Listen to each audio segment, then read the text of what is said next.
बातमी चालणार आहे। साहेब हृदयामध्ये कुणाला घेऊन फिरतात?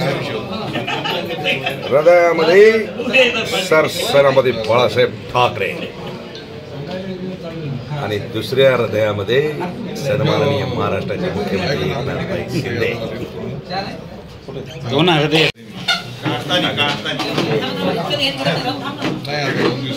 सन्माननीय महाराष्ट्राचे मुख्यमंत्री आदरणीय एकनाथभाई शिंदेने ज्या पद्धतीने आदेश दिलेले आहेत, मग तुम्ही गेल्या आठवड्यामध्ये बघितलं असेल, आमचे हिंगोली लोकसभेचे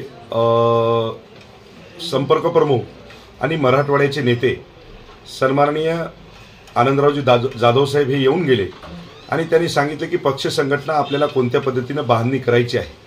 आणि त्या हेतूनच तुम्हाला सांगतो की आज संपूर्ण हिंगोली जिल्ह्यामध्ये शिवसेनेची बांधणी चालू आहे।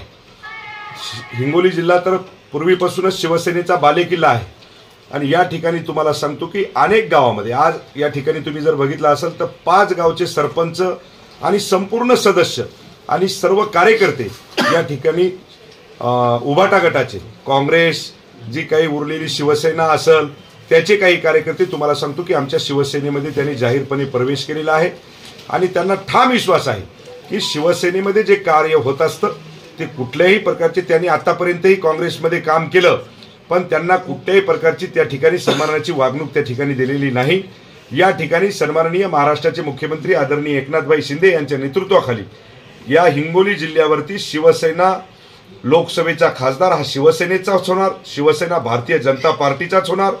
या तिन्ही विधानसभेमध्ये शिवसेना भारतीय जनता पार्टीचाच वर्चस्व राहणार आणि या पद्धतीचीच बांधणी या ठिकाणी हिंगोली जिल्ह्यामध्ये चालू आहे। जास्त निधी कळमनुरीमध्ये आतापर्यंत आला, एक विकासाचं मॉडेल उभं राहिले, प्राथमिकता ही रस्ते आणि घरकुलांना दिलेली आहे। किती निधी आलेला आहे, त्याच्यातून काय कामं केलेत? तुम्ही बघितलं असेल मागच्या आपल्या हिवाळी अधिवेशनामध्ये 299 कोटी हे फक्त कळमनुरी विधानसभेसाठी दिलेले आहे। हिंगोली विधानसभेमध्ये सन्माननीय तानाजीरावजी मुटकुळे असतील, त्या ठिकाणी वसमतमध्ये राजू नवघरे असतील, हिंगोली जिल्ह्यामध्ये तुम्हाला सांगतो की निधीचा पाऊस हा सन्माननीय मुख्यमंत्री उपमुख्यमंत्र्यांच्या रूपाने पडत आहे। जे गोरगरिबाच्या अडचणी आहेत, पाण्याचा प्रश्न असेल, रोडचा प्रश्न असेल, नाल्याचा प्रश्न असेल, हे अनेक प्रश्न तुम्हाला सांगतो की मार्गी लागलेले आहेत। कळमनुरी मतदारसंघामध्ये आतापर्यंतही एवढा निधी कधी आला नाही। मला वाटतं हे 299 कोटी जर मला वाटते की मिळवले तर 1988 कोटी रुपये आमच्या कळमनुरी विधानसभेसाठी आलेले आहेत। देश विदेशातील प्रत्येक घडामोडींचे लाईव्ह अपडेट मिळवण्यासाठी आता साम टीव्हीच्या सर्व सोशल मीडिया प्लॅटफॉर्मला लाईक, फॉलो आणि सबस्क्राईब करा। तसंच सर्व नोटिफिकेशनसाठी बेल आयकॉन प्रेस करायला विसरू नका।